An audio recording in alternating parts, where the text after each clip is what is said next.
Everybody wants to be an astronaut. Take the long, tall trail to the sun.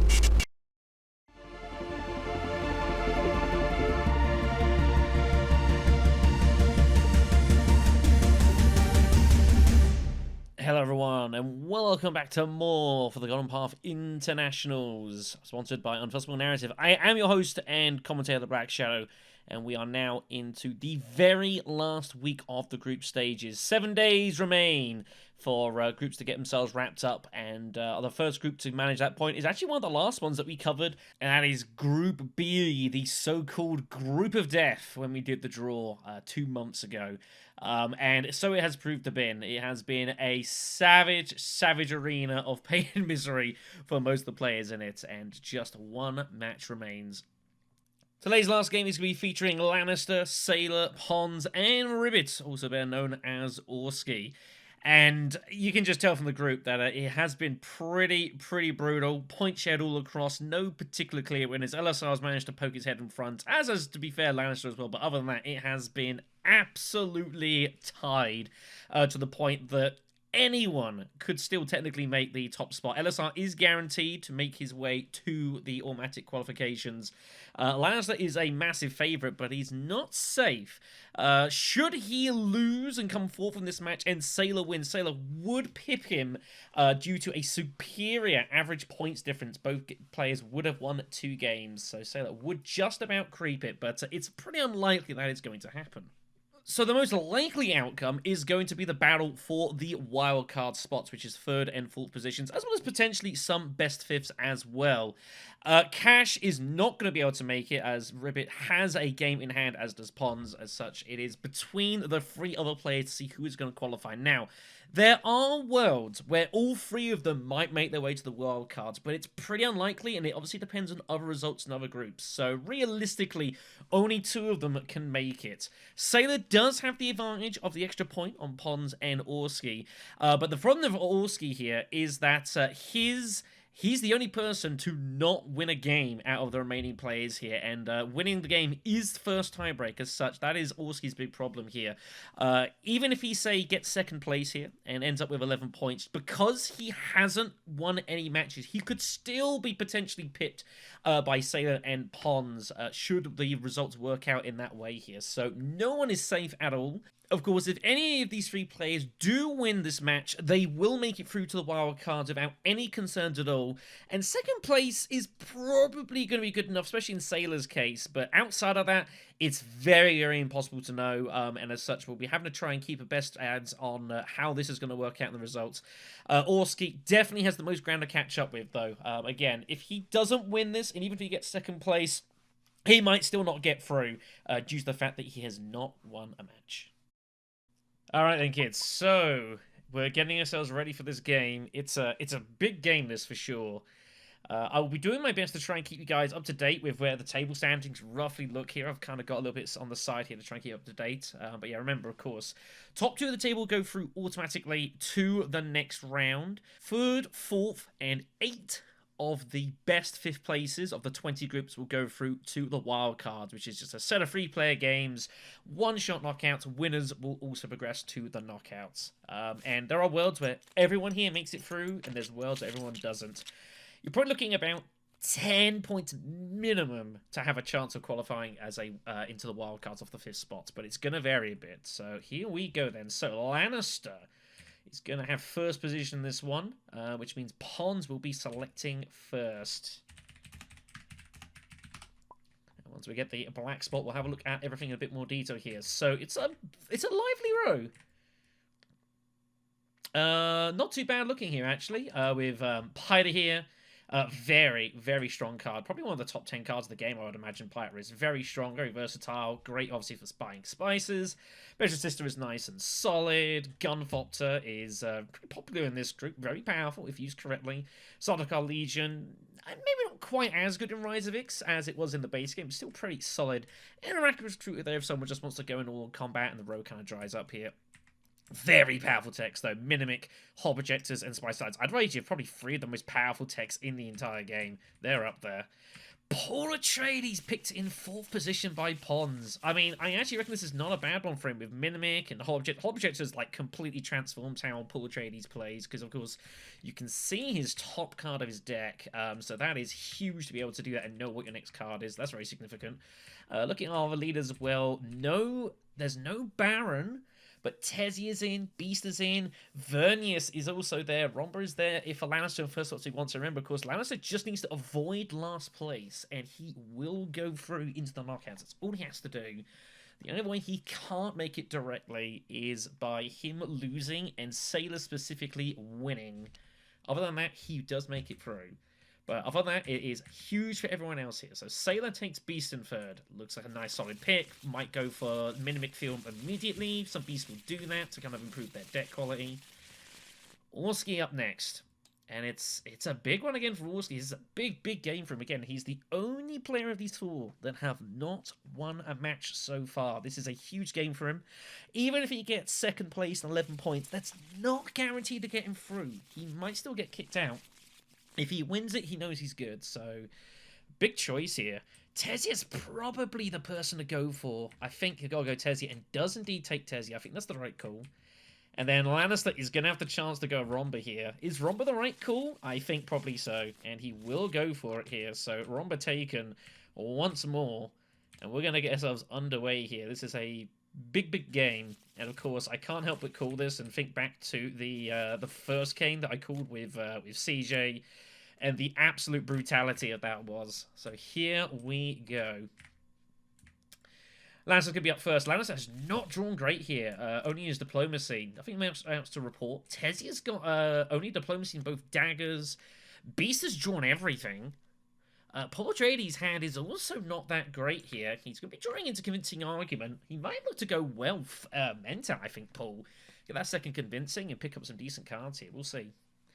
But I don't think this is the opening hand that Lannister really heavily wanted here. It is a victory point skirmish. That might influence him just to go all in. Oh, they're being nice and kind of waiting for us. How nice of them. But he might also just block perhaps Beast and just go tech negotiation. We'll see. Hard to know sometimes. You've got to play a bit atypically with Romba Vernius here. And he is going to do so. So he's going to go for Steel Suits. And the intention being he's going to try and just basically pick up a ton of spice to pick up techs. I imagine. He might be going for an early... he might be looking for an early Spy Satellites, perhaps, is the plan here. Look to get that early. Keep it away from everyone else. We'll see. So the way open for Orski here to go shipping immediately and should do so. No reason not to deny that. Being given by Vernius. You can be a bit careful, I think, when you know you don't have to loot. The only thing you got to do is not come 4th place. That can put you in a bit of a false mindset. You think you can kind of play a little bit easy. And that can get you into some real trouble here. But the other 3 players know very well that they're mainly playing against each other here. So you're going to see probably a bit of intraplay here. And I wouldn't be surprised to see some situations where players kind of... Lannister might well win this game. Obviously he's a very strong player, but he also might be a benefactor of the fact that the other 3 players are conscious they need to be beating each other because it's razor tight. And, that is something that's obviously very, very important here. Like, whoever comes 2nd in this is probably going through, and pretty much is going through, unless it's Orski. Orski 2nd is not guaranteed. So, immediate signet ring for the Beast here. He's just going to go immediately into Carthag. He needs to take an additional troop here, which he has done. So just whack them in, finds blackmail immediately. That's a pretty scary card to have for the Beast here. Paul Atreides is going to go tech negotiation immediately. So blocking up the Beast in case Beast was looking to try and pinch Minimic here. Getting in the way of that. Don't hate it. Back to Romba. Is Romba just going to go like Great Flat immediately? I think he is. I have a funny feeling he's going Great Flat immediately. He's going to look to try and pick up the... No, he's going to smuggle instead. He'll wait around for it. Okay, it's fine. He will have his signet ring next round, so he's going. I think he's going to pick up Spy Satellites immediately, and no one is going to really be able to do anything about that by the looks of it. So making his intentions very well known, and you'd think with Spy Satellites, it's going to be hard for him to not come last here.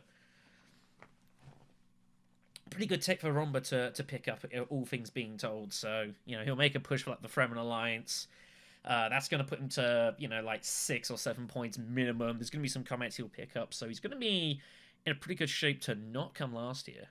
I gotta say, taking Paul, brave choice there, but I don't hate it.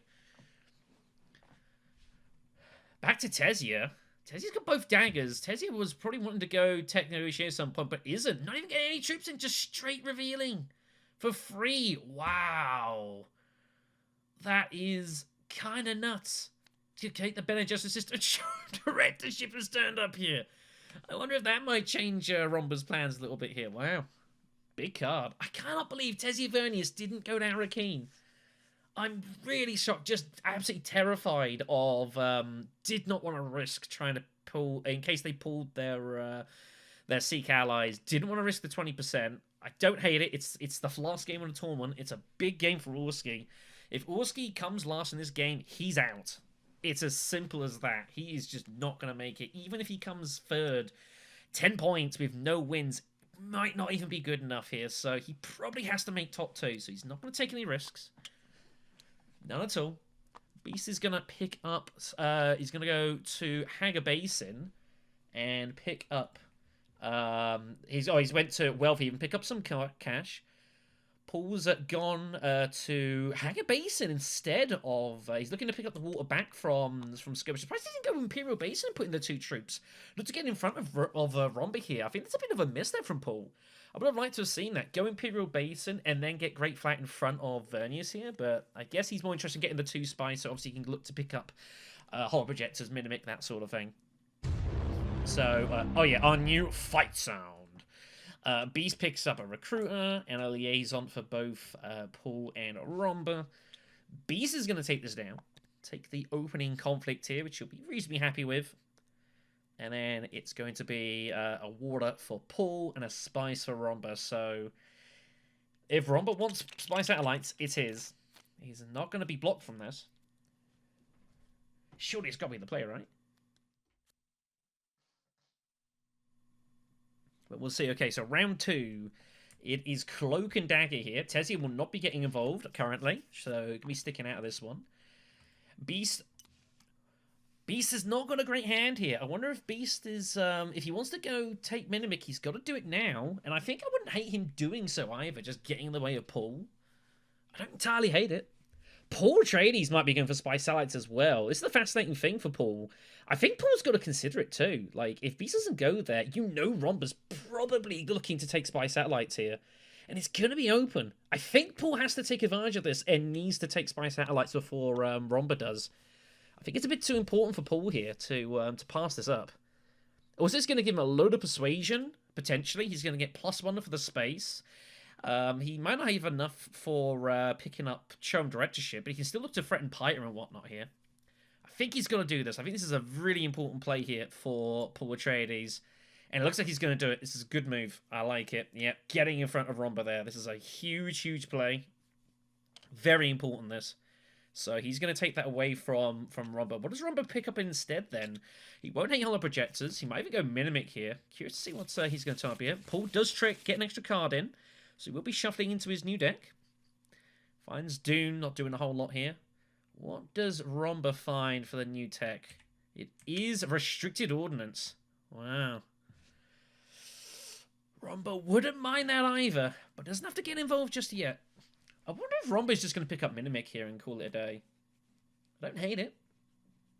But he definitely wanted spy satellites. I think that was clear. So here comes here comes this. He's just going to smuggle again. Romba's going to stick to his fairly tried method of just basically just barreling in to pick up, just picking up Dreadnoughts as soon as possible here. But looks like he's going to change his plans here. Hence he's going for the spice. He's not going to pick up any text just yet. He's going to wait a little bit. He's going to look to marshal the Great Flat here. Players could try and jump on top of this here. Like, all players have got some water. If anyone else wants to go Steel Suits, they will be able to rob Great Flat from Romba here. Playing a little bit dangerous. A little surprised he didn't just take it straight away. He's gone to smuggling to cash in the spice, which is curious. What's he intending to do here? Oh yeah, Tezia did pick up the first snooper, so they do need to, if they want, discard a card to pick up the extra spice, which I imagine they will do. It's been noted. The reason for Tezia not to look to just start getting into instead of shipping here. So what does Rumble want to do? He doesn't have enough money for Dreadnought just yet. He's a little short. Is he going selective breeding? I don't know. Very strange to go smuggling. He's like trying to deprive everyone else of money, I guess. Weird, a little bit of a curious move. I think he's looking up selective breedings. Why he's looking at his deck here? He's looking very heavily at his own discard. I think he's eyeing up selective breeding here. It must be what the plan is. I wouldn't even hate Beast to go Mentat here. It wouldn't be the worst thing. You could also just go Carfax, put in a second troop. The only person that's going to really get at you is Paul. Is Paul Atreides going to Hardy Warriors at you back if you go and put another troop in? You could go Mentat to stall and kind of put yourself in position here and see what the other two are doing. I don't think Romba's getting involved. Paul Atreides might do it. He's just going to go Carfang. Not too worried. Oh, that's a nice find. Hello, Bribery. That's a very strong card here. Very nice. So, extra troop's going to go in. He does have the blackmail bump as backup should he require it, which is a problem for Paul. Paul can only put in 3 troops here. Has no swords, has no intrigues. Might put him off here. Does Paul Atreides... I think Paul just goes still suits here. I think if you read it, I think it looks likely that Lannister is just going to go straight for... he's going, I think, selective breeding. I don't think he's getting involved in this combat. He might. He can do. But I think Paul might be better off here just going still suits. No, he's going to draw cards. I mean, he's hoping for a Hail Mary, but there's no card he can get which is going to get him Chome Directorship here. He's trying to redraw, I guess. Oh, I don't know. I didn't really like that. He couldn't pick up Chome. There was no way for him to find it. Seek Allies, he could have still picked up Pida. Robin's going to Mentat here. So, I did think Beast maybe should have done so. And now Romba is going to potentially threaten. He's also trying to draw cards. Try and pick up better cards here. You know, Gunfopter he's going to obviously enjoy using. Free to buy for Orski. Not a great row for free. Very bad row for free. So, just going to take a Liaison. I think Liaisons are going to disappear reasonably quickly here. Beast is going to have 4 and a sword. He's going to take Gunfopter away. That's pretty strong here. Sidina turns up. That's a scary card. So, Beast for now is good. Is Romba really looking to stall and then get involved with Hardy Warriors? Is that his intention? He can't be going Hardy Warriors here. Seems insane. Paul's going to reel for 4 and a dagger. Yeah, don't quite know why he went Arakeen. It wasn't the move I would have played. I'm not going to lie. He knew he was running into a dagger as well. He knows what his top card is, so... Maybe he just figured that Beast didn't have a dagger? I don't know. I'm a little bit unsure about that play. Didn't like it.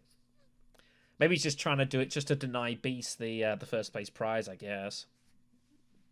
Anyway, so Paul's got 4. Paul's got a pick Sidina, right? Like he's just got to take Sidina. He's got Liaison he bought earlier as well, so he can tie that in as well. I think he's got to do this. Is Paul Atreides looking to go selective breeding to try and take Chome Directorship here? Oh, he had 5. My apologies. Oh, Paul had 5. Ooh, well, he's gone for Pida then, so selective breeding's incoming here. This is for sure the case. He's hoping to get lucky here, I think, and try and pick up Chome. It's what he's playing for.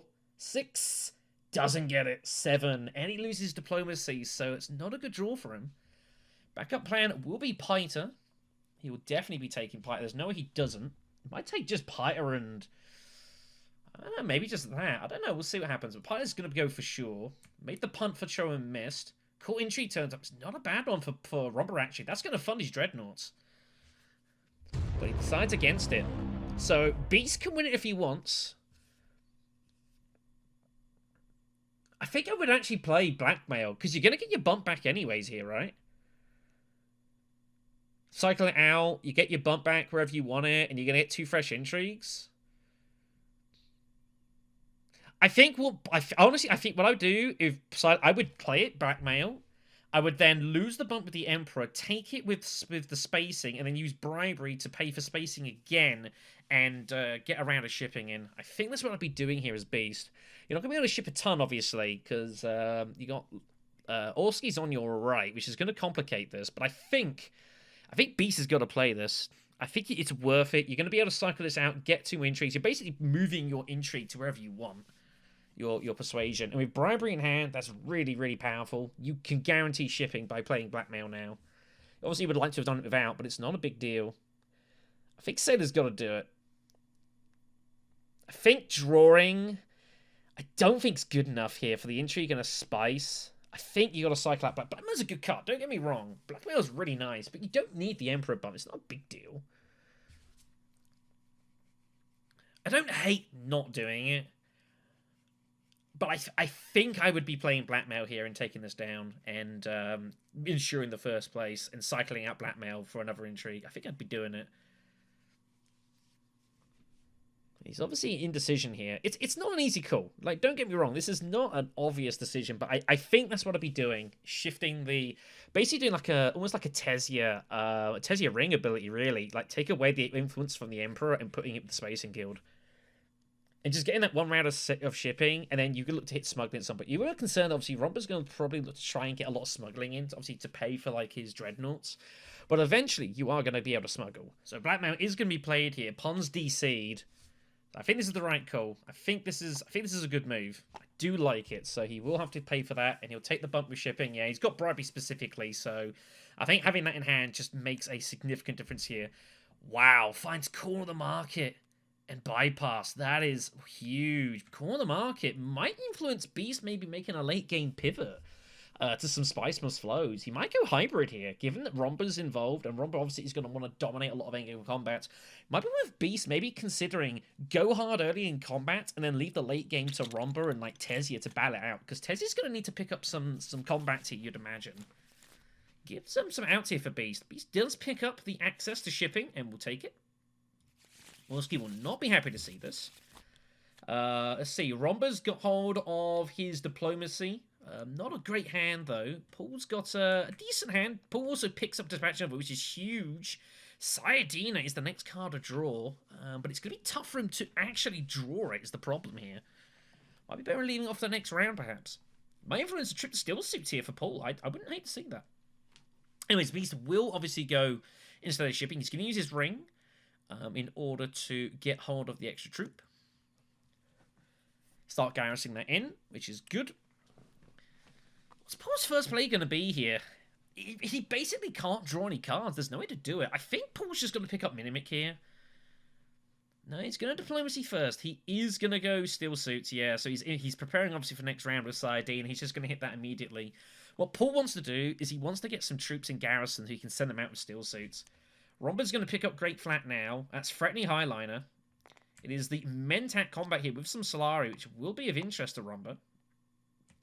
And the Mentat as well is going to be useful. He's threatening it, at least. He might also just go in Conspire. Maybe Romper's planning Conspire instead. We'll see. Only putting the 1 troop off Great Flat, not 2.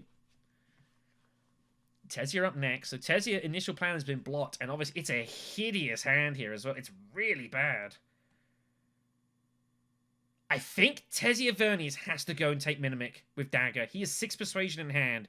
He daggers for Minimic. That gets him 1 for Minimic, and it gets him 1 for Tech Negotiation. Gets him to 8. Cho Directorship in Tesia Vernius' hand is frighteningly powerful. I think he's got to do it. I don't see what else you're doing here. You could smuggle, but I think there's a chance to take Cho'em here. Oh, he's going to go for the smuggle instead. Okay, then, so doesn't like it. Maybe didn't see it. I'm not entirely sure that he did see it. But he didn't have to cash in smuggling right now. I think taking Cho'em as Tesia Vernius is so powerful. I'm a little bit surprised that he didn't take that. And then Minimic is going to be useful later on here. I think it would have been okay for Tesia just to kind of take this turn off here. And just getting Cho'em is so big for you. So I think maybe... I don't know, I think there's a bit of a miss there.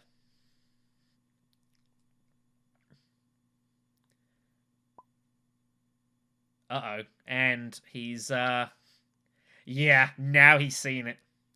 Now he's seen the Cho Directorship play. He's seen the Cho Directorship play. Well, Very fortunate here that he's going to be allowed to take this back. The players are not obliged to, but yeah, he's suddenly just seen the Chosen Directorship play. He's got to do this. There's no question. He has to do it. He has to. I could only assume he missed it. So players were not obligated to say yes there, to be fair. Like, once he passes his turn, like, the players are not obligated to let him have this. I think when they realize what he's going to do here, I mean, he should have seen it anyways, I would have expected him to. So Minimix will be taken, so he will be taking Chosen Directorship. I think the players are going to realize this, and realize that it's going. Back to the Beast.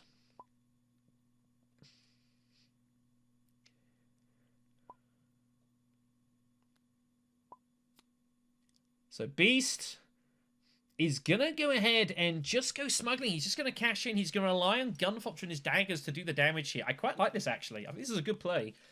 Now, do you really want to make the push here? Does he make the... He wants to obviously get a hold on Alliance ASAP, does the Beast here. So he's going to push spacing and hope that Tessie doesn't go for it. But Tessie is going to be picking up.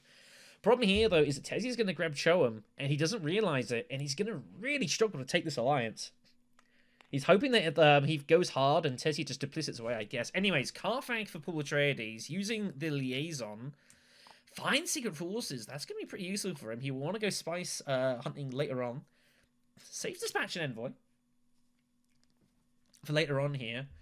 Romba is going Highliner, surely. Oh, no, he's going Conspire. I think it's Conspire. No, he's going to stay at Selective, so he's just going to cut his deck down here.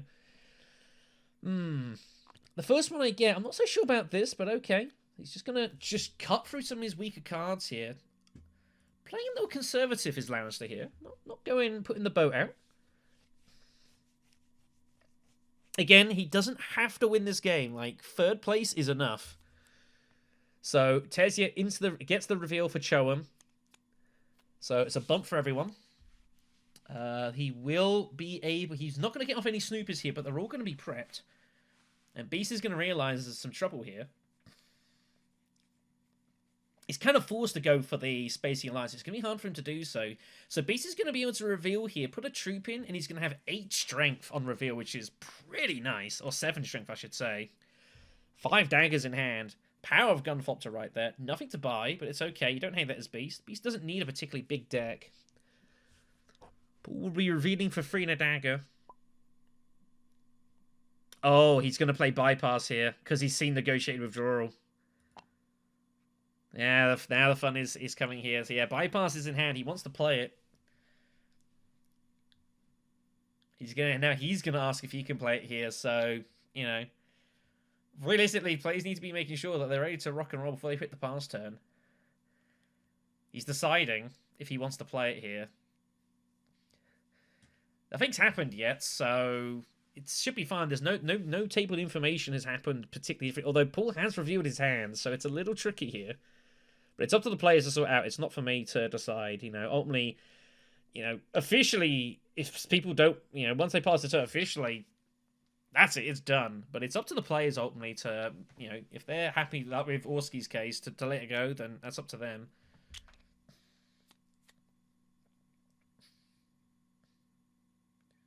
So looks like that's not going to be allowed here, I guess, or whatever, or something, I don't know. Looks like they're going to carry on here. So Paul's table his hand here. So Paul takes a Liaison. Romba is going to take Negotiated, which is kind of scary here. And there's something going to be resolved. There's nothing else to happen. So Beast is going to win this one. Taking the Mentat, he's going to have first access to Swordmaster. Paul's going to get a third Intrigue here. Romba has 3 Solari, so he'll be looking to start picking up some techs and bits and pieces.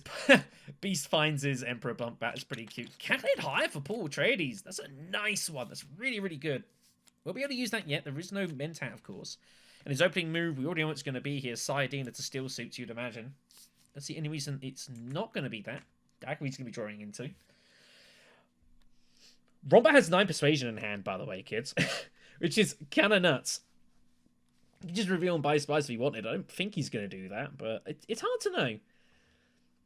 So, here we go then. Oh, but Beast has not drawn any access. Beast has not drawn access. The problem is his Signet Ring and 2 daggers are all in his last hand, so he's actually going to struggle to find his way to Interstellar Shipping, to Swordmaster here. He might have to consider going like Bene Gesserit or something. Going selective breeding to find his Swordmaster. He might not bother, to be fair. Anyway, so Sidene has cashed for a point of Steel Suits. He's going to threaten that from Romba here. Romba, I guess, if he wants to alliance, is going Bene Gesserit. He's making his threat known. Romba's going to... Let's see. He's just going to go start... Here we go, and here come the techs here. We're rocking and rolling, so... Interesting that he went to... Yeah, he's got a Dreadnought here specifically. So he's going to be able to pay for that for... This gets a little funky here. So he can buy 2 techs, can Romba, if he wants. So that's going to cost him... 1. He's only buying the 1 tech, so he's getting the discount off the ring, the discount of the engineer that was already there, which is going to leave 1 for training drones. So, threat made here. Tezia's up. Tezia only has Signet Ring to Interstellar Shipping. Should take it. Troop Transport is the next combat, the next tech, by the way. That could be of some interest here. Harbingers, though, is such a good tech. Really, really versatile, especially if you're not going to be doing a lot of trashing. Harbingers can kind of get you, allow you to get away with that a little bit. It's going to be tricky here. Like, Orski's not got a ton of spice here.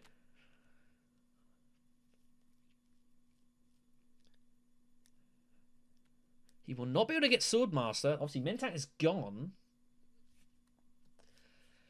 Does Tezia... Is she interested in... The problem is it's really tricky as well. So, you can obviously use your Signet Ring in order to... she's got a bump with all factions here. She can... If she wants to try, make sure she takes the Spacing Alliance...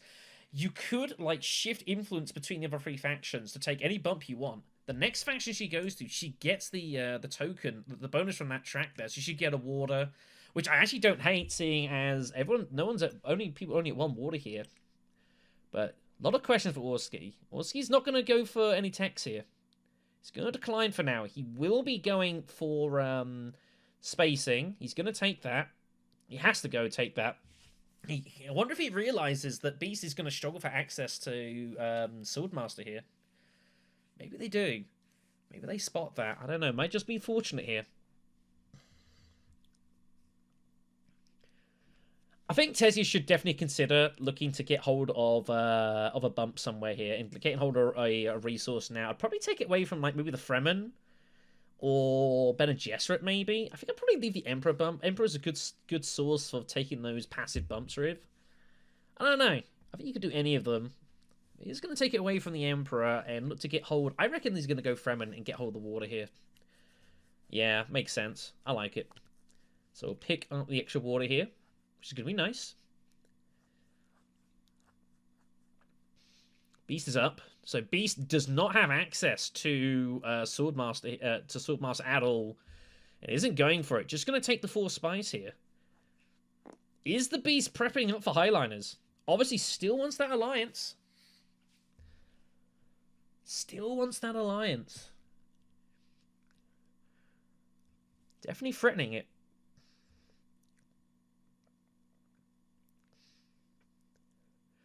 Portrait's up next. Portrait's got all sorts of options here.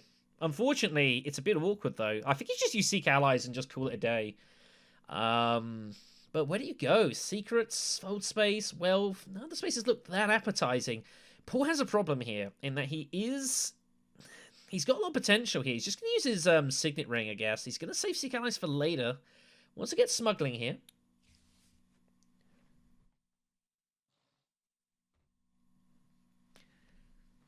Interesting. I don't know. I don't really like smuggling. I don't think there's any great options for Paul here. I think you got to use your Seek Allies. I think I'd just be looking to get that used here. Drawing here is not a big deal. Even if you just go like Wealth or something, or even Secrets. I don't hate Secrets, although you'd have to somehow use one of your cards, which is going to be a trouble. So Wealth is the safer play. That's what we do see. Pilot getting used. So looks like Romba's making his move here. Figures Machinations is perhaps a good combat for it, and probably is. Gets 2 intrigues. Finds Finesse and Quid Pro Quo. Oh my goodness me. 2 very dangerous techs. Very, very dangerous intrigues there. So Romba's going to get involved here. He's going to throw in 9 troops. Beast can highline though. And I wonder if he's going to do it. It's a big combat, Machinations. It's a huge combat for Romba here. And Beast wants that Spacing Alliance, so I think Beast is going in here. I honestly believe that Beast is going to go all in with Highliner here before all was said and done. He has Recruiter as well. It's going to be... Romba can't really win this. Swordmaster taken for Tesia. She's going to have an extra action, probably just a diplomacy to, like, secrets or something. Might go Fold Space to try and defend the Alliance, I wonder. Beast is going to open up with Recruiter here. Going to go Arakeen. Pick up his last gun, which was the Convincing, which is really good here. So he can throw all 4 in. Which he might as well do. Because I think he's going Highliner, and I think it doesn't really matter if he puts them all in now or not. I think it's kind of irrelevant. Beast's problem though is that he has no daggers. He has no combat potential here, so he's gonna have to just do it with manpower. Paul was gonna reveal for free and take Spice Hunter, looking to get some pairing with Sayadina, which is pretty good to be fair. That extra Spice on Iron Bomb is not bad. Robert's going to reveal for 5. Esmar 2x on the row here. That's a kind of a disgusting card for him. That's pretty brutal. Tesia has an action here. Tesia could look to barrel, but I don't think she should. Should stay out of this. Just go forward space here and does. So going to obviously look to defend this alliance, which she kind of has to do. Beast is not going to be able to take this, which is unfortunate for Beast here. He's still going to go Highliner, I think. I think it's too important for him to... The problem is, yeah, there's nothing Beast can do to save this. There's no rescuing it because he's going to go Highliner. He can put the bump there. But Tesia just goes into the shipping next round. So, good move from Tesia to get that fold space. It was a good play. He's going to throw in 3 more. He might put in 1 more here, I think. Yeah, he's going to go 16, I figured. 14 feels a little uncomfortable when you have no swords in your back pocket. That's going to signal to Ron, but he doesn't have any swords here. But it's not going to matter. So, Tesia reveals for 4. Intrigue looks not too bad a card. I want to look to make pressure on that, perhaps. Keep that away from other people. Oh, Jamis turns out. That's another good card here for Tesia. Any infiltration cards to factions, really nice. But his deck's getting a little big here. Jamis could be used for some trashing, but it is already round 4. So maybe he's going to start struggling here to... doesn't want to bloat the deck too much. Jamis, I really enjoy Jamis. I really like it as a card, but is it a little late now? Is Orski going to realistically challenge for the space for the Fremen Alliance, knowing that Paul's got Sayadina? Well, they're taking it, so looks like that's the intention. They're going to make life difficult, but it's a big deck for Orski. And again, it's a big game here. Orski must make top 2 realistically. 3rd, and he's reliant on other results. 4th, and he's out. Beast reveals to 5 and takes Sardaukar Legion. Still has bypass protocol, it should be noted. So nothing's going to happen here. Beast is going to take this down.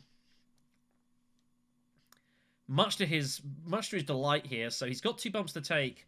He can't take the Emperor, the spacing. He knows it's lost. There's nothing that he can do about it. So he's got to take elsewhere. I think he's got to go Emperor, and he's got to go... whichever. Probably, yeah, I think Fremen's good. I'm going to get access to Siege. More places to deploy troops. I like it. I think it's the only things to do. And we're going to move on here. Next up is the Siege of Carthage. First map control here. There's loads of spice building up Imperial Basin. Someone's got to hit that pretty soon. I wonder if Romba might go ahead and just do it now. We'll see. Has got Negotiate Withdraw in his hand, so that's pretty nice here. Much better looking hand than last time. Tesia Vernius has got all sorts of things going on with her hand here. Wow, she's drawn both old spaces. That's pretty nuts. Paul Trady's hand isn't too good. Beast is going to be getting hold of Mentat, if not Swordmaster. In fact, I'd probably be considering getting a hold of both with Beast here, knowing you've got Gunfopter. I wouldn't hate it. I think I would go both Mentat and Swordmaster. But then it's awkward. But Beast has Call of the Market is the thing. So maybe that influences going High Council. You know, again, you're going hard early, and then you kind of late game, like pivot to Spice slot. I've done that with Beast. You can do it very successfully. Romba's getting in here. Romba figures I've got Negotiate Withdrawals. So I'm going to make an immediate pump for this. I wonder if he's going to consider using both Intrigues here to get hold of this alliance. I don't know. Probably not. What allows to do with Finesse is using it to go from 4th stage of an alliance to 3 and then back to 4 with the same one to acquire the bonus, which is a thing you can definitely do. Tezzy's up. Tezzy, I think, just has to go shipping. I guess you just got to secure the inside. You got to secure the spacing alliance, right? You can't leave it there just in case Beast finds something crazy. And you can always like look to maybe find a way to like deplace it from there at the absolute end of the game if you need to. Not really much else to be doing here. Will not be able to get Swordmaster. Well, they've already got their Swordmaster. I do lie. Could go High Council though. You can take their orders and they want. So they find Doom. So I think just up and down. I don't think he's going to go for any techs here, who he would have done last time. So just taking the troops and the cash.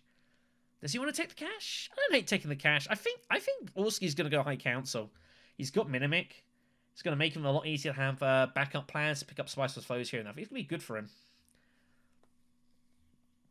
And I think Orski's got to look to do this. Now he's got these. He got Choem, so that's his faction driver. I think High Council is going to be worth it, but he's going to go Spice. So if you go in Spice, what are you doing with it? Selective? Go to buy Spiceless Flow now, this turn? Maybe? Perhaps. I don't know. It's a tough one. He's got to make a big call here. Solari it will be. I think this is the right call. I think High Council is too valuable with the fact you've got Minimic here. It means you only need to have 6 Persuasion in hand. Maybe sometimes even 5 if you find a Dagger Tech Negotiation or something like that to get a Spiceless Flow, which is a great thing to have as a backup should you need it. So Beast is up. If I was Beast, I honestly take both Mentat and Swordmaster. But it's difficult. Like, High Council's there. You could go High Council. If you want to do it, the chances are there to do it now. High Council, Swordmaster. You've got Gunfopter in the back pocket, I guess. Do you think you can win this combat against Romba? Not necessarily, but if you look at his deck, you know he's got Negotiated Draw on his hands, so you can put him in some awkward spots. He has to reveal early. And if there's City Access available to you, like, you could give him some problems here. Especially with Gunfopter. I think... But Mentat's going to make you draw into your next...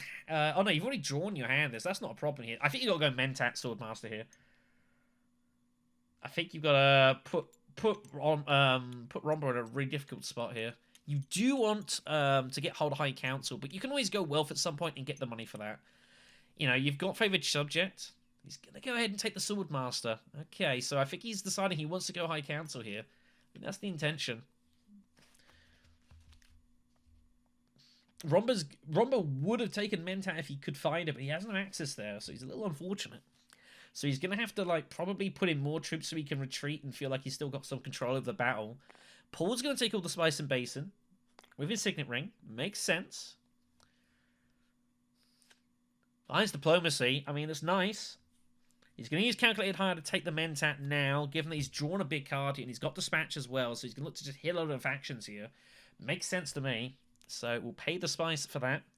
Players can still go to the Mentat spot to draw the card if they want, and sometimes you see that, like especially with Ilbarn. Sometimes they'll still go there just to draw cards. I've done it with Paul before, to be fair.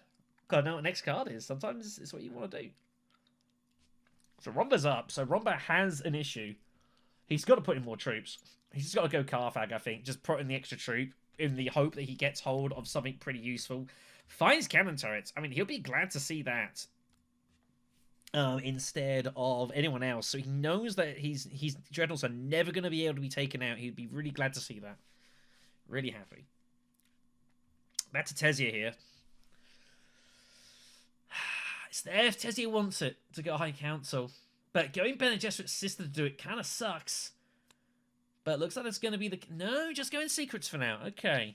Ooh, finds Reinforcements. That's a nice, tasty...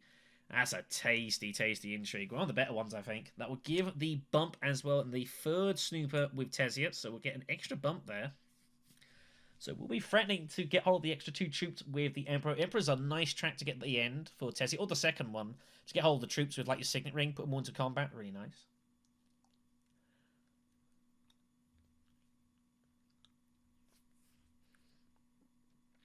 What does Beast want to do here?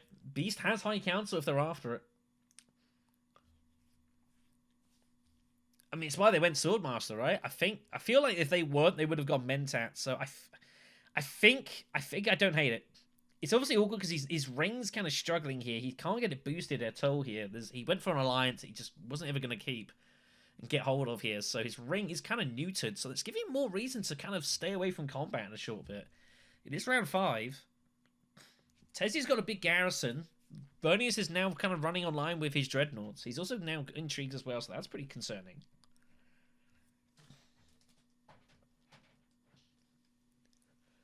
I mean, as results currently stand, like, Orski goes through. And then obviously it's a big fight between the rest of them. But Beast technically, at this point, is in last place. And that puts him at 10 points from 4 games, which is far from safe. He has a win to his name, so he might well get through as a 5th place qualifier, but far from certain. Any player who comes last in this is not guaranteed to qualify in some form. He's going to go Arakeen, is he? I don't like that. I don't think that's the right move. I think Beast has got to go High Council. Yeah, and he does. I think he's got to prepare himself while he can get there now and get the troop garrison. Doesn't need to put in yet. And now Lannister knows that he has city access minimum. And that's going to make this a bit uncomfortable. I think Lannister does want to negotiate withdrawal here. But he might be forced to keep them in. He knows well he didn't put in his garrison troop, by the way. He kept it in, so I don't think he's retreating here. I think if he was going to retreat, he would have put that in as well. So he could have still had 8 strength and his sword cards. So if he tries to retreat, it's very risky to be retreating down to 6 strength and hoping your 4 swords are going to be good here. You've no notes of that at all. Especially the fact that Beast has intrigues and could have kind of anything. You don't really know what he's got. But we're still suiting up again. Obviously, again, trying to get hold of more prep work for Sardina here. Pretty clear. So Romba's got a choice. Does he keep them in or does he retreat? I don't think he's now got Sardaukar Legion, which pairs brilliantly with negotiate withdrawal. You can retreat your troops and negotiate and put them back in with Sardaukar, which is really, really savage. He is going to retreat here. So he's going to dare the Beast to have at him here. And Beast has got Gunfopter, which is going to embolden him here.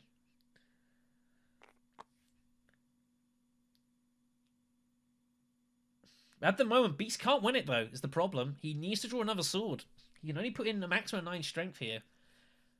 But surely, surely the Beast is going to go in here.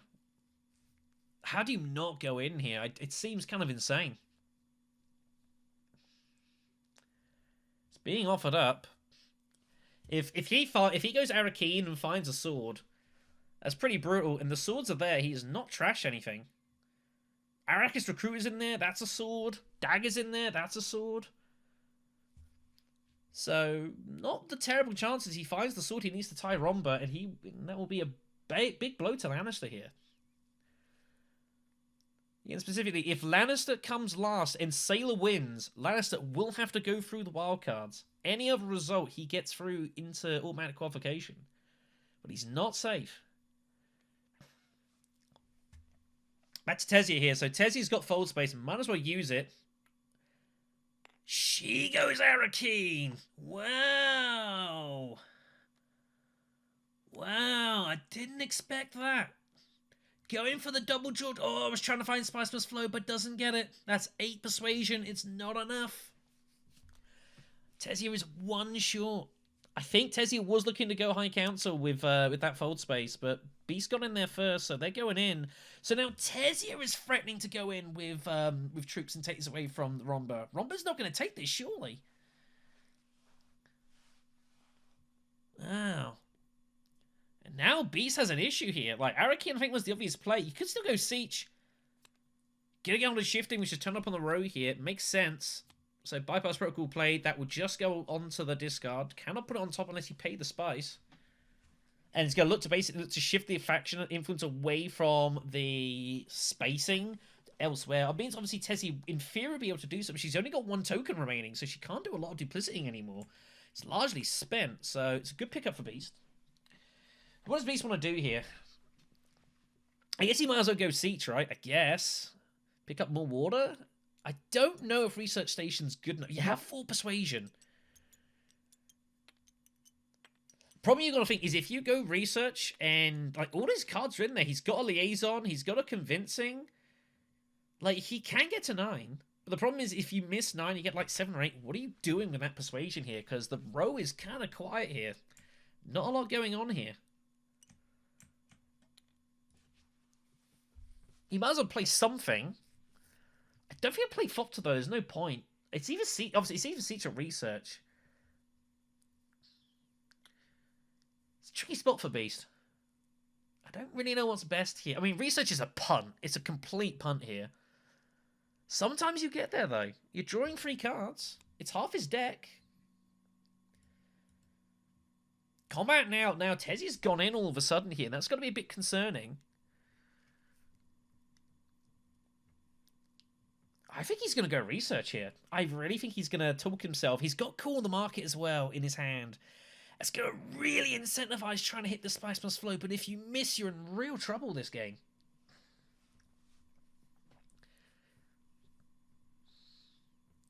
Obviously wanted Arakeen, it's gone. I think Call the Market, if I didn't have Call the Market, I think I'd turn it down, but Call the Market specifically gives so much potential reward for going for it. Although it is a bit awkward because Tezzy is obviously also going for Spice Plus Flows. I think you got to do it. I think it's risky, but I think if you hit it, the rewards that is he going to reveal for 5? There's no point revealing. You might as well just go Siege if you're not gonna do anything here. There's no point in instant revealing. Just take the water and the extra troop and Siege and kind of go from there. There's no point just instant revealing. I don't like that at all. I think that's the worst decision you could make. Could also go Great Flat with Gunfopter. He's really going to reveal. He reveals. Wow. What's he doing with 5 Persuasion?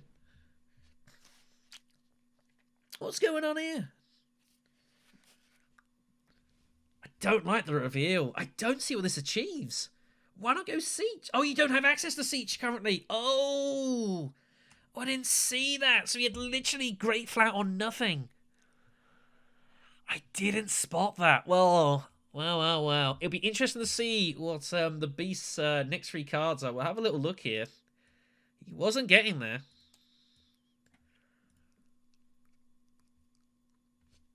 So, saving the Research for a better time was the right call there. So just going to take the Shot Troop here for a load of swords. And he will be looking to try and make a challenge for the Alliance here. Don't hate this. Another Liaison taken. But he's just going to be a bit careful with his deck here. Up 15 cards now. No, he decides against the Liaison. I don't know about... Okay, well, whatever. Well, Paul's going to happily take the water here. He won't complain. Keeping hold of Dispatch and Envoy for now, though. He's keeping that in the back pocket. So is Tezzy going to barrel him with reinforcements? She has 8 Persuasion and the dagger. Again, not a great field for having 8. Same problem that Beast was kind of in. So he's going to take a Liaison here. Does Tezzy Vernius go for it now? I think you got to go Reinforcements, and Reinforcements is played. So they're going in. Surely they've all got to go in here, as you have no intrigues. And Vernius is free. You've got to put them all in, surely. It will be good if you do.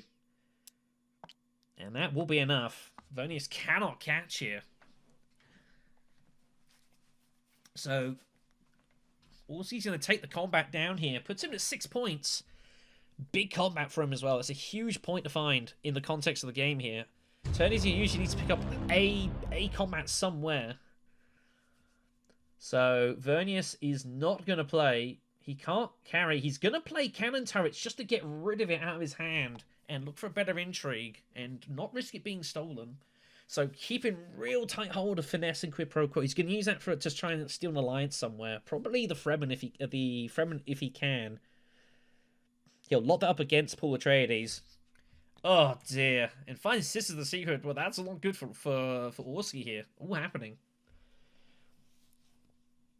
Spice for Beast as well. We're going to move on here to round 6. Combat taken. Nothing else to do here. So, here we go then. Next up is Terrible Purse. It's another victory point combat here. Orski's, Linus has got to take this down. Paul's got Sayadina ready to rock and roll here.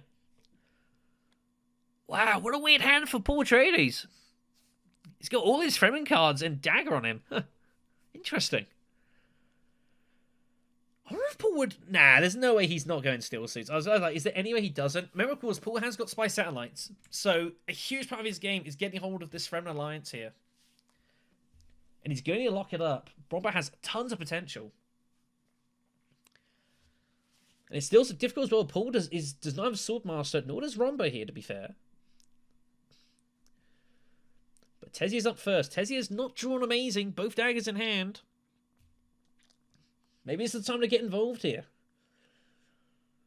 Does Tezia consider punting to Hardy Warriors, perhaps? Obviously, he wants to go into Stellar Shipping first, but this is going to be the second time now that she's had to use a fold space to get into Stellar Shipping, which is not what you really want to be doing. But you can't really control your draw cards come out, to be fair, sometimes. Paul can do it a little bit.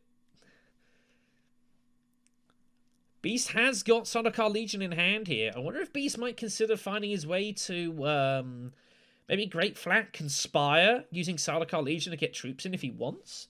Does have favoured subjects, so he really wants to make a push for this alliance. It's a good one for him to take. He's got Shifting Allegiances as well, which is going to help him get hold of like the Bene Gesserit point and such. So Beast needs a lot of spice. So Great Flat looks a good spot for him here. Or does Tezia go for Great Flat? Maybe that's a consideration. Do they go Great Flat instead and keep it away from Beast? 5 spices there. That's pretty tempting. For 2 water. It also gives some entry point to get some troops in. Makes him use out of these daggers.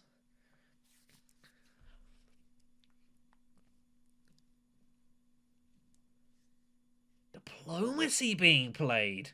He's just going to go secrets and take the alliance. There's a lot of options here. Just going to go secrets and take this alliance. Take the two intrigues. Finds Bindu and finds refocus. I mean, 2 of not the best intrigues in the world, but together they can help find a spice of slow when you wouldn't have got one. So I don't hate it. Getting in front of Lannister here, a bit scared, but it's a 7 points. Orski trying to finish this game off ASAP here. Trying to get just a big enough lead that the rest of them can't catch. Everyone else at 3 points. Orski at 7. Orski, of course, if Orski wins this, he will be through to the wildcards. The best he can manage. But he will be guaranteed it. Will not have to worry about other results at all. Everyone's destiny's in their own hands here, really.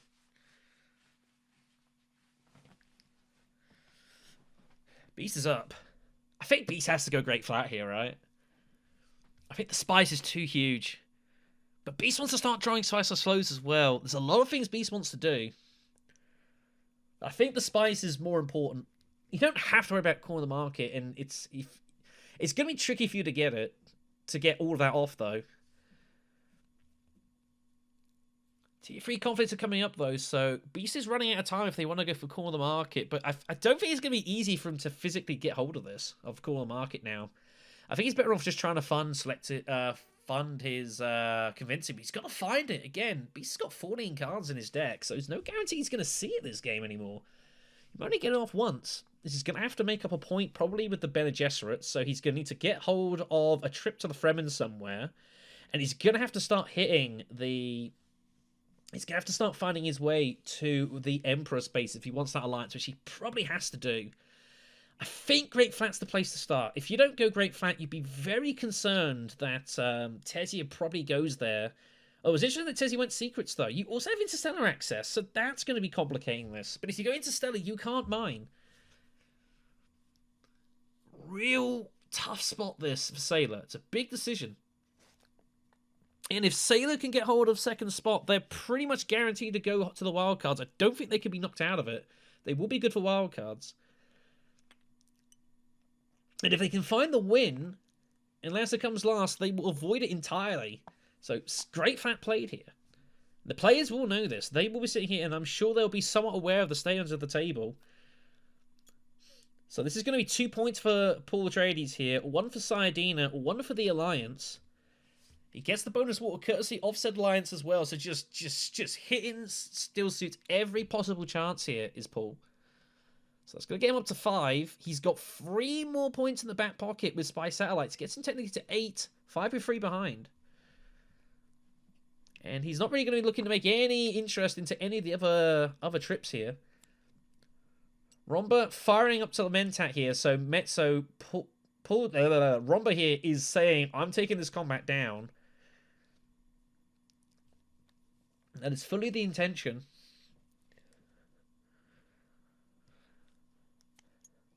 Tesia hitting wealth. Just trying to get points here is Tesia. Just trying to get stuff ready and rock and roll. Obviously prepping up for Signet Ring. Next round as well is the intention here. I'm pretty sure it's in their next hand. It is indeed. So next round they're going to look to use their Signet Ring to find their way to getting the Emperor 4th bump and getting the troops into a combat for the conflict for the tier 3. That's the intention. Beast is up. I think Beast... Oh, man, it's tricky. Like, Conspire is there. I think Sardaukar Legion makes Conspire slightly better.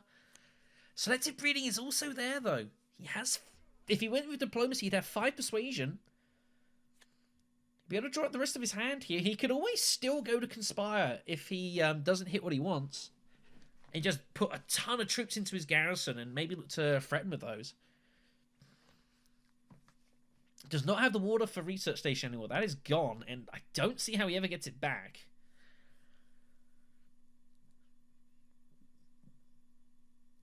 It's kind of tricky though, because if you use Selective Breeding, getting the bump with the Fremen isn't the Bene Gesserit isn't doing you a lot is the issue. And now you're also concerned the fact that Tesia is threatening to get in front of you the Emperor Alliance. A lot to consider here. You don't hugely mind if Orski wins it, but it's not good for you. You have a point on pawns, so as long as you finish ahead Paul Atreides, you're good. You've got a far superior average points rating to Paul than yourself anyway, so Beast can afford to be 1 place behind Paul and will probably be good on tiebreakers. Almost very likely, unless something really crazy happens. So, Conspire it is first. No! Well. What is this move?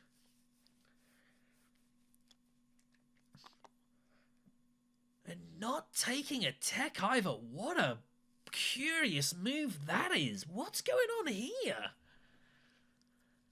Is Beast prepping for Highliner?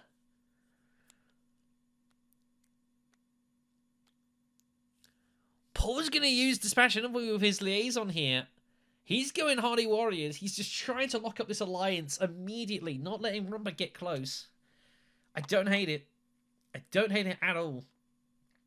Siege, Hardy Warriors, and a massive steal was being threatened. That's been cut off here. Pirate will be played. Going to Carfang, just taking a load of intrigues here. But is he going to be able to use half of them? He finds Private Army. That's usable later. Sisters obviously is usable here, but he's not guaranteed to be able to use these. He might have to use Finesse a bit earlier than he would have liked. Rapid Mobilization. Oh, it's nice, but it's not ideal for him. Secrets is blocked, so he doesn't have to worry about it. He's not worried about losing any of these intrigues. Tesia is going to hit up High Council now, using the money from wealth here. I think it's a good play. I like it. Kind of flows pretty nicely, and he's going to try and get the Spice Must Flow with these intrigue cards, I imagine, and try and get his way there. Here comes Highliner. Beast is going to go for it. Wow, this is brave. He's absolutely barreling in here. I guess he's only got 3 points. Ultimately gives Tesia a bit less wiggle room. I mean, if Beast is going in here, he's got to go all in. Like, with the amount of intrigues Romba's got, he's either got to go all in here, or he's got to not do this and do something else. I still think I would have preferred going Conspire personally a little bit, but I don't know. Sardaukar Legion was kind of a weird play. You got to go all in. Like, if you can't go in halfway house like this, like, Romba's going to retaliate here, you for sure. He's going to get city access somewhere. These troops are going in. Didn't really like this move. Didn't hugely like this, but whatever. So Paul's going to reveal and get a hold of a spice for his troubles. He's going to have 5 to buy, 3 to buy. He's got to take his spice for the Fremen bond. He can't not take it. He's got it there. That'll remind him. Romba he goes selective breeding. He's happy to concede this, or is he's gonna? Oh, he's found no issue with withdrawal. So he's gonna give this up here, and he's gonna focus on the tier 3s. And here comes. So now he's gonna look to steal the Bene Gesserit alliance instead. He was gonna be someone, and quid pro quo can lock it up. And I think he's gonna just use it straight away. He's found expedite as well with the extra intrigue. Is he not just gonna use it? Wow, a bit brave. So, Orski's got 6. Does he use his cards here? No, he's just going to pick up a liaison, so he's not going to use his intrigues yet. Or is he going to grab it and then refocus? He could do that, but he decides not to. It'd be insane to do that. So, Beast has 5. He gets a dagger as well for his troubles, so Beast is going to take this down.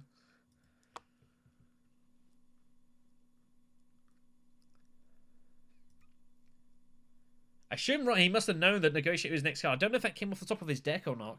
I wasn't really looking, or came off the rest of his discard. I wasn't paying attention, to be honest. What's happening here? Orski's just reviewing how he's lost this alliance, and there's nothing he can do about it. It is gone.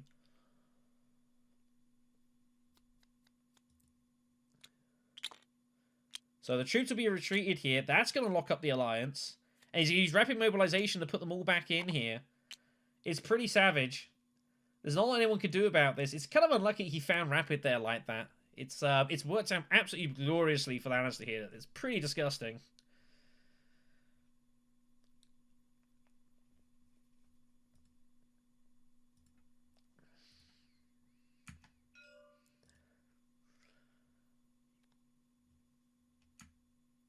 He's not taking his spice for the Fremen bond.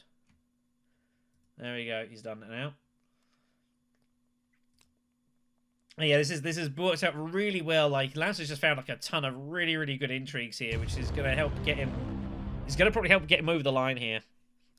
Nothing to be done here. Beast has no battle intrigues at all. Now he's going to be really wishing he'd gone just Conspire and called it a day. He's a little unlucky, to be honest, is Sailor. It's a mortal blow. I think that pretty much means that he's not making the automatic spots here now. Pretty much impossible. Now he's got to just not be last. That is his most important point here. Sailor cannot afford to be last here. If he's last, he's waiting on other results in other groups to see if he makes it through. Savfk is the combat here. It's where the Dreadnought went, so a bonus troop for Lannister instead of Orski. But it's not the highest scoring game this in the world, to be fair. Like, for 6 rounds in, only 15 points have been scored by players outside of the starters. Which is not a lot here. Tezia's got a pretty bad hand. Cho directorship, Jamis. Not looking too good here. Shipping was completely ignored last time, so here goes Beast. So Beast now firing in here. It's all this stuff. Oh my god. Beast has 11 persuasion. Wow, he's got a load of swords here. I wonder if Beast is going to actually go wealth here. To get Shock Troopers extra swords online. He might as well. I don't hate it. He's got shifting as well. He's got a lot of stuff going on here. Pordrace has redrawn Sayadina, but has no Fremen cards in hand. So Sayadina's doing not a lot here.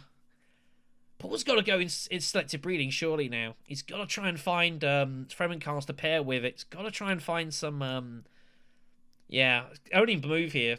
He's got to try and find some Fremen cards to get some Spice Must Flows. It's a bad hand. I actually think Paul should just trash diplomacy here. I actually don't particularly like that, but whatever. I think I'd actually have trashed diplomacy. Finds Fadakin and finds Liaison. It's enough for a Spice Must Flow. Sardaukar Legion's gone for Vernius instead. He gets there. So he gets in front. Beast can get hold of the point anyways with his entry, so maybe he doesn't need to do it.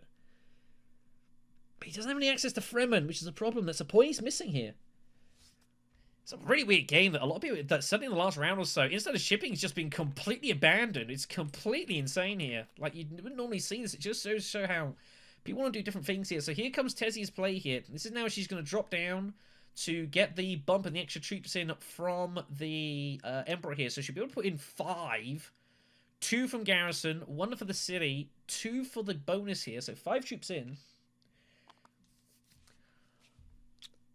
And I think she's going to go hardy at some point here as well. She has guaranteed access, though, of Jamis, which is huge.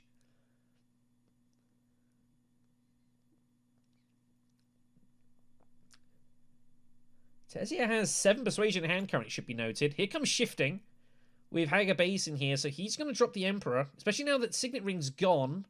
So Tezia can't even use that bump there. Oh, he's going to take the Alliance this way. He's just going to go full aggression. And here comes Favoured Subject for these troops. Wow, that's pretty savage. So in that goes. Bad news for Orski here. He was hoping to try and pinch that somehow. But shifting gets in front. So troops in there. Wow, wow, wow. Gunfopter in hand. Shock Trooper in hand. Also, I think he's going to go Conspire here. And he's going to use Gunfopter and Shock Trooper to just give him the extra power. I think that's the plan. Paul's going to go, he's going High Council with Liaison. So he's just going to take that and just get the Spice Must Flow. He's relying on Spice Allies to get him through some trouble here. This game is completely up for the winning here. It's very, very close. Beast probably has to win this combat, though. I think he's the most in dire here. I'd say if anyone's 4th, it's probably Sailor. Pyro being played, going to Carfax, so 2 intrigues.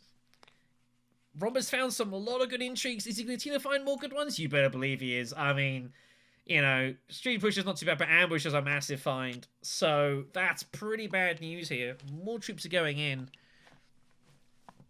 Just finding all the combats here right when you need them. It's an easy game. Does Romba consider playing his... This is a bit tricky now for Romba. Is he going to... Yeah, he's going to play Quid Pro Quo here. So he's going to get hold of the point, but he will not be able to play Expedite yet. He's not going to be able to, so he's going to play this now for protection. But he can be stolen at Secrets. Fortunately, I don't think anyone else is going to do it. Now, is this Tezia's chance here to play Refocus and Bindu to start drawing cards and trying to define his hand? His hand's kind of not doing a lot. Refocus is going to be played, so has to shuffle the deck officially. Doesn't particularly matter, he doesn't know what it is. Dagger is found. I'm surprised Tezia didn't go for Bindu instead of Refocus. Bit surprised by it. It's a bad find for her, to be fair, though. I mean, it's not the worst. A little surprised, though. I think maybe... I'm trying to think what Tezia's going to do here. I think Tezia was looking for... I don't know what she's looking for. Diplomacy? Anything? I don't know. Not really sure what the plan was. I think she's looking for persuasion. Maybe just happy just to take the Spice Must Flow? Yeah, I'm surprised he didn't just play Bindu and called it a day. I would have thought I would have preferred that to Refocus just to pass the turn and get in position here. You can't take Mentat. Either way, I don't think it's a big deal, but it's a bad draw to find the dagger. That is like about the worst card you could have found here. Anything else would have been good. Even Raycon just to go Siege. And now it's mining at Imperial Basin and it's Jamis.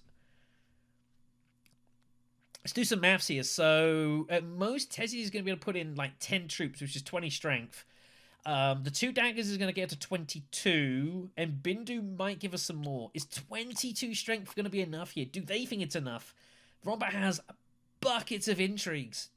He's got 11 swords on hand. But if Tezia barrels everything in, she can just about hold off here.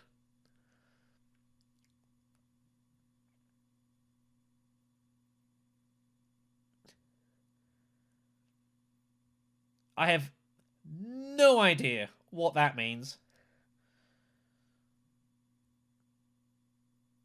I have absolutely no idea what that mark means at all. I don't know.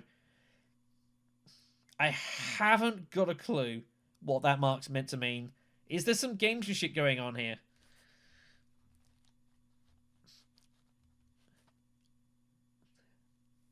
I don't know. I've got no idea.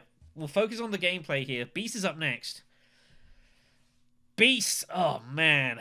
So Beast has got his alliance, but he's kind of running out. He's now kind of running out of options, though. Like, there's no way for him to go as Beast. I think Beast has to go Conspire still. Like, what else is he doing here? He could go into Solar Shipping. Does Beast think he's going another round, though? That's the problem. It's hard to know what's going on here in this game. Has Tessia got enough with... Is she just going to go for it all here with the free persuasion in hand? She got enough of Spiceless Flow and just going to hope she wins the combat.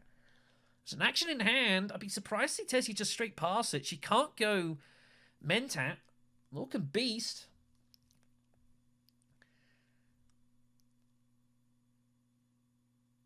Very complicated position, this. He's also got 7 persuasion. So Beast might just reveal for the Spice Must Flow. But he's not going to be able to win this combat. And he kind of has to. I think the only way Beast can realistically try and win this combat is to go Conspire and get the troop in with Fopter. Shock Trooper will be buffed as well. And just hope you find like an ambush or, you know, find a Tactician. Even double cross against Lannister. I think that's what you got to do here.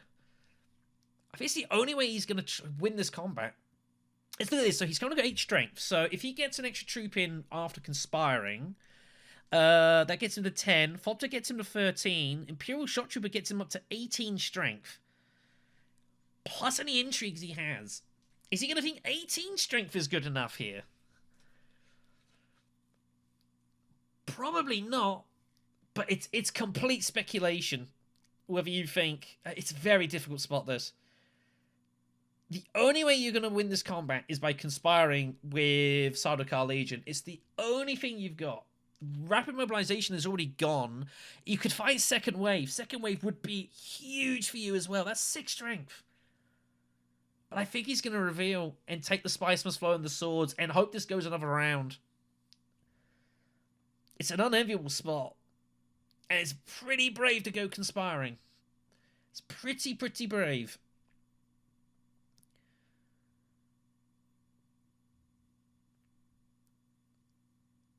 It's tough. I mean, Charisma and Research Station, Charisma and Recruitment Mission have both not been seen. So those are backups for Finding Spice Must Flow. You've got the one where you trade us... Oh, no, you wouldn't be able to do that. You'd be out of Spice. So, very specific cards Beast is looking for here. And I think that's why we're going to see a reveal. But it's a very tough spot, this. But it depends. Like, if you play Conspire, you're going for absolutely everything. But you know if you're last, it's 10 points for you, and you're waiting on other results from other groups. 10 points of a win is far from guaranteed. So I think he's going to reveal and take the point here, and just take the safe point. Gives him 1/2 a call in the market as well. And then he knows if he reveals for a Spice next round, if there is a next round, it's worth 2 points. I think we're going to see a reveal. Maybe just thinks conspiring with Sardaukar is a little too spurious, and it probably is. It's very risky. But with the right intrigues, you win this combat. It also helps protect your Emperor Alliance as well. But I think the reveal is what we're going to see here. And he does indeed reveal. So he's going to take the 5 swords. Does not get the Shock Trooper bonus here. So just the 5. Gets him to 13. And he buy the Spice and kind of wait and see what happens. It's an unenviable spot for Sailor. I do appreciate it's a tough position to be in. But I don't hate it. Pons is up. Pons is going to buy a Spice Must Flow. He gets access to that. So that gets him to 6 plus 3. So this game is going to go another round here. I think that's the thing that he's also thinking is like, is the game ending this round? It's hard to know. You're kind of hoping it does. If Tessia ends it now, it's a problem.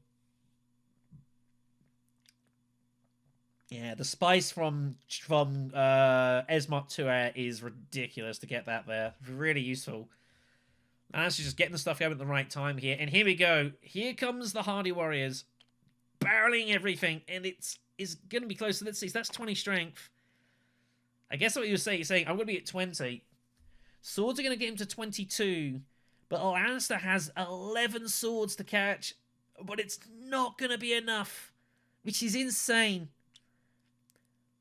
So it's going to be 9 points for Orski. Orski does not realise how close that was. Kind of nuts. just holds out here. I wonder what Romba does here. Does Romba play a card to get in front? I guess probably not. Secret Seeing is going to be a bit of a concern, though. It's an obvious spot for Paul to do. I don't think this is obvious for Lannister. I think Lannister might consider playing like ambush and push here just to get in front. Or just play push to get out of his hand. It's a bit tricky. Now he's just going to pass. And he's just going to hope no one secret steals, I guess. Looks like that's going to be the way here. No, he is going to ambush and play it. He's just going to play it for protection. Gets in front of Beast here as well. So he's going to recycle his intrigue. But that's all he's going to play here. So Orski somewhat fortunately gets away with it. It's going to take him to 9. It's a massive fine for him here. Orski's just going to surely just batten down, find a Spiceman's Flow, take 10 points, and I hope he's going to be good here. I don't know. I don't see where else Orski's getting points here is the problem. He's not going to be able to win this next combat, and he's never going to get an alliance here unless he absolutely bombs the Emperor and somehow does it, but I don't see how that's even doable. So the problem for Orski. He only needs to get like 1 point here. I don't see how he gets any more. So surely he's just going to get a point and just grab as much spice as he can and just hope he's good. It's going to be interesting to see what happens here. Anyways, it is next round. It is more stuff here. Imperial Basin is the next combat, so 2 more victory points up. Everyone's garrison is spent apart from the Dreadnought from Romba here. Romba's pulled negotiated, but I don't think there's going to be much use of it. Romba does not have the point with the spacing, it should be noted. So he's still short on that. Paul's up first. Paul's going to go Mentat. Makes total sense with this hand. I think Paul's going to just apply Spiceman's Flow and just use his free Spice Ally points to get to 10 and hope he's good. I think that's the thing here. Romba's got 2 actions. What does he do with them? He's going to go High Council. So he's just going to take the... He's going to get hold of Restricted to get some extra swords in. What does it flip, though? That's a good question. Next deck, Sonic Snoopers. It's not doing a lot for a lot of people here. Beast has a real problem here, by the way. He's got a hideous hand. He's in trouble. Beast might feel like he's just got to go in here and just throw troops and hope it all works out. But he has got an alliance now, so his ring funding gets buffed. Tezzy's just got to pick up a Spiceman's Flow here, right? She's got to guarantee it and just try and cost other people Spiceman's Flows where possible here. But she needs spice, but she's got no way of picking up spice. She's got no mining access whatsoever. Wow. Does Tezzy go Sonic Snoopers here? You've got 1, 2, 3, 5, 7, 8, 10. You've got 12 persuasion if you want it there. So you've got buckets of options. You could go selective breeding just to deny. If you go selective breeding, you also get an intrigue for your troubles as well, which is pretty good. I wouldn't hate it as Tezia. Going selective. And just drawing some extra cards here. Denying selected to other players. Gonna draw here. Finds a mining card. Is that what Tezia intends to do? Is she just gonna go Interstellar up and down and take the spice? How much she button the hatches here? Spice type break is important. There's no Chow Murky here. I honestly don't hate Tezia taking Sonic Snoopers. I honestly don't hate it. There's no way you're getting 2 Spiceless Flows here. You've got 3, 5, 7, 8, 10, 12. You've got 13 Persuasion. There's just no way you're getting hold of 2 Spiceless Flows. I think outside of endgames, I think you're only ever getting 1 point. I think you got with Sonic Snoopers. You just gotta. I would have gone Sonic Snoopers straight away, not worried about Bindu, and just like try to find like plans within plans. Like if you find plans within plans, that's 2 points. It's monstrous. If you find like Throne Directorship, you can do something maybe. If you find, you can try and make things happen. I would like to have seen that from Orski, but the most he can get is a point now. I don't see how he ever gets a point. He's going to get a point.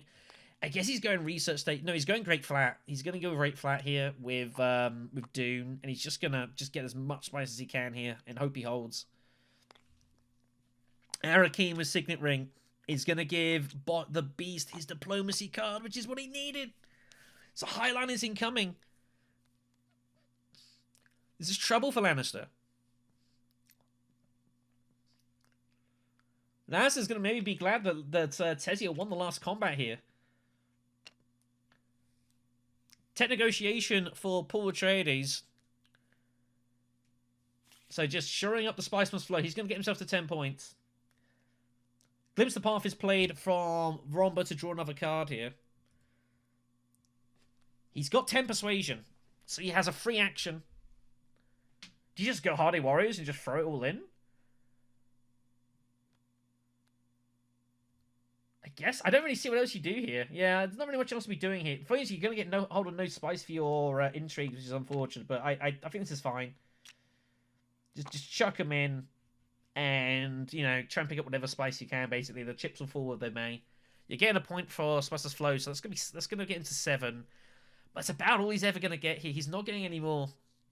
So this one has not worked out for Lannister, but he's done enough work throughout the tournament that he's probably good here. Like, again, specifically, Sailor has to win this game, specifically, and him come last for him to not make the knockouts. And it's just not going to happen here. Surely Tezia just takes the point, and it's all she wrote here. Tezia is not losing. She can't lose any points. There's nothing to do here, so I think Tezia just goes selective breeding and gets the extra intrigue. No, she'll go secrets and go both intrigues. Oh my goodness! And this is why I would have gone Sonic Snoopers instead, but there we go. Plans within plans. Tezia Vunis wins the game. Orski will get his spot into the wild cards. He's good.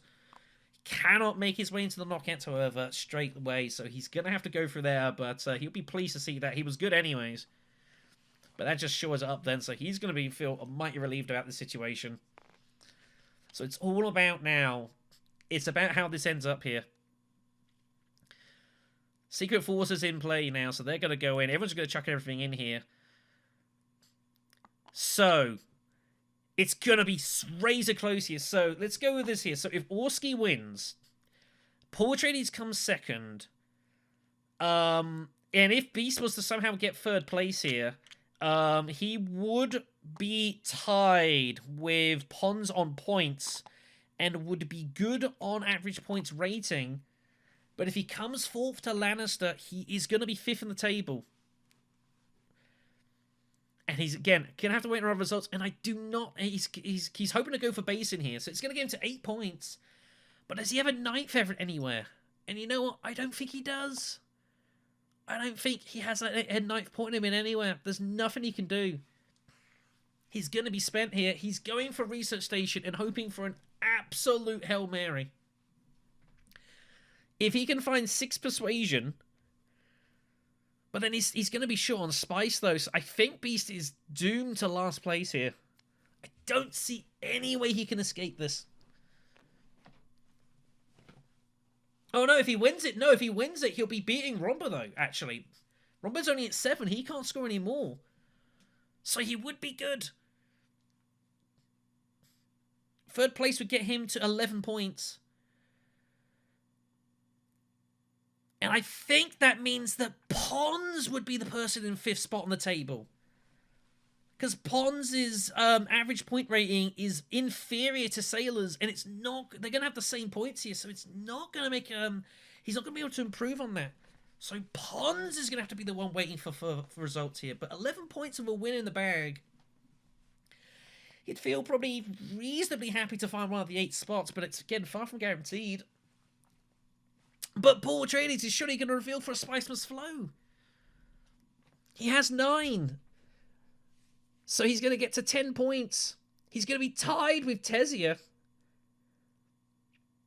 He's not going to win on resources, however, unless he gets in front of her, which he's going to be able to do. Is Paul Atreides going to win this game? Oh my god. Because Paul Atreides is going to use Master Tactician, and he's got Spice Hunter. He's going to get in front of Romba. He's going to take second place, take 5 spice. That gets into 8 spice compared to Tezia's 6. Paul Atreides is going to win this game. Orski's going to be second, which is going to give him 11 points with no wins. Which means that Orski's going to be waiting for results. He's going to be stuck at 11. And I don't think there's anything he can do about it. I don't think there's any results here. Man, this has been an absolutely nip and tuck game here. But yeah, Romba can't play any intrigues. He's out of space. So Lannister's going to come last here. But Sailor can't win. So Lannister will qualify, I think. Assuming my maths is good, which I'm pretty sure it is. Beesh is going Basin. I mean, I would have just taken even more spice, but sure.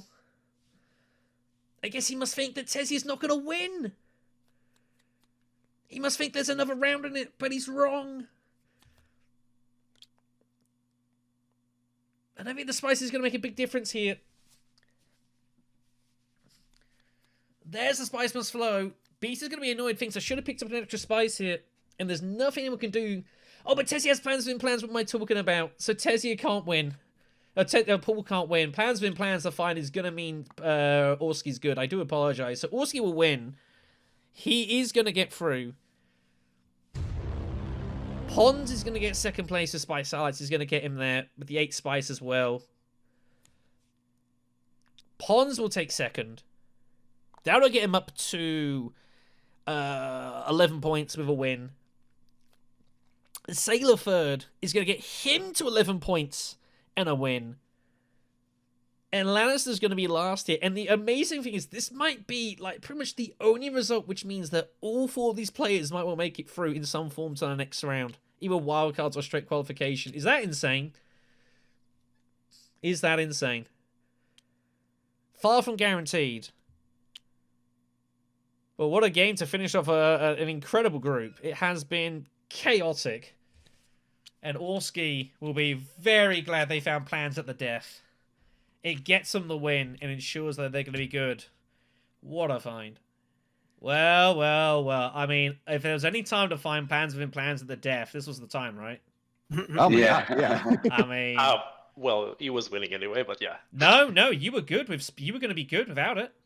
Yeah, that the combat spice would have just put you like barely over. Yeah, and it means Orski would have been 5th on the table because he would have been waiting on other results, but finding plans gets him the wins, and it means now that I believe it's actually it's very good. I think it's Pons on average points difference. He's gonna have to now wait on results. It's very tight though. It was a very close game as well. Really close game. Actually, I think I was good as long as I didn't get third to get through. Because I would have beat Sailor. Yeah. And Sailor's in 3rd or 4th here. It was very complicated. I think this might be about one of the only results which gives you all the best chance of qualifying in some form. I think this is about it, which is kind of insane. Wow. Yeah. You know, you've all got 11 points or more, which, 11 points before win, which you would think is probably a good shot of making one of the 5th place wildcard qualifiers, but it's far from guaranteed. Obviously, you have to wait on other results. It's only the top 8 out of the 20. It's a super close game. Real nip and tuck. Yeah, wow. Paul, yes. Everyone made some good plays in this as well, to be fair. I think it was Sailor got into some horrible spots, like kind of early, which was really brutal. Yeah, well, all game long. Really. Yeah, you had some real tough spots you got put in, which was the way it went. I mean, everyone else made some good plays. Like Paul got one from his spies, all sorts of stuff. It was pretty close. Go on. I mean, the second Islander was a mistake. I think I should have gone hard, like Fremen, to get my point. Let them win not this one. Yeah, that was brutal. Like you kind of set yourself for it or conspire or anything like that. Yeah, it was. Yeah, and my hand was like either I get the spice must flow or I get conspire to try and go to 18 points. And I was like, I'm not winning this. I'm not winning this. So yeah. Yeah, it was like that the whole game. Yeah. Like I was put on the spot against blue. Yeah. I was put on the spot against red here. Like I could never. No. You had to try. It was never like that. And the thing is, in a weird way, finding Cormac, I think it almost complicated your game. Like you almost would have preferred not seeing it. I ignored it until the last 2 turns, right? I just ignored it. Yeah, I think it was kind of a bit weird to get it. Like you're glad no one else has it, I suppose. Actually, underestimated Orski's daggers in one round. Estimated he was at 21 strength, and at worst I would tie him up. Yeah, but he actually had 2 daggers. I was like, oh my god, that ruined. Miscount. That was huge. That and then finding plans within plans like gets him through. That was monstrous. When did you grab that Orski, when did you go? That was on the last secrets pool. Yeah. On the at the absolute death. And you drew two. At the absolute I think death. this was the second one I drew too. So if I wasn't exactly here, Yeah, because I was watching and I was like, "Fuck!" I was screaming, "You go Sonic Snoopers before you play like Bind or whatever, and just trash and just try and find like specifically this card." I mean, you found it anyway. Oh yeah. But it would have technically give you like an extra draw on it. But yeah, this worked either way, you know. But yeah, it was a super close game. Last turn I could have tried to go. Yeah, but it was it was so hard to try and find like 6. I had 3 of those 9 cards that had 2 precision. I needed to find the 3. You needed to find exactly that, which was like almost impossible. And I was like, I think you just had to. Yeah, I mean, it was difficult. The whole game was like that. I knew I just needed not to go last. Yeah. It was one of those ones that it was kind of the weird game. Like everyone just wanted to not be last in this game. It's just exactly. really Actually, I think I did the most aggressive stuff. I was like policing everybody. Yeah, well, it was kind of weird because like in a way you had the least to lose. Because again, specifically you like to like lose and Sailor win, and that knocks you out. Any other result and you're good. But the thing is that weird things can happen in this game. That is true. We also played against each other a lot. So, like, I mean, this game, like, we went on each other's throat a little bit too. Yeah.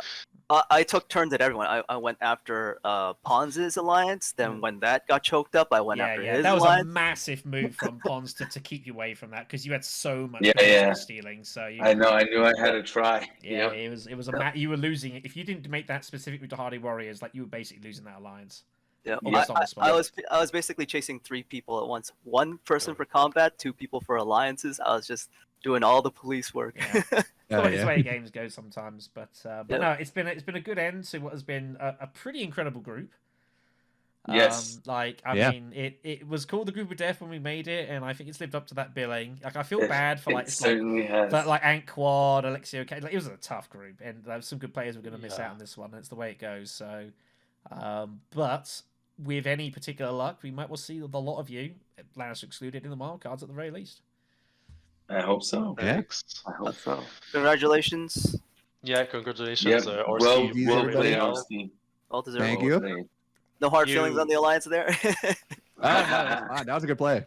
That was a really good play. I will say the one thing that was a lot of like when you missed initially the Trome direct shit by, and I was like, oh no, and you went. I realized it the second I passed. I'm like, I'm so stupid. Yeah, I was like, how did you not taken that? I was like, you must have just missed it, and then I totally missed it. Yep. Yeah, I was the only thing. I ended up getting there right in the nick of time, but oh my god. I think it was pretty cool because in our group here we allowed like 2 or 3 take backs from like pretty much everyone. Yes. Most other matches, people would be like, no. Yeah, I mean, it like.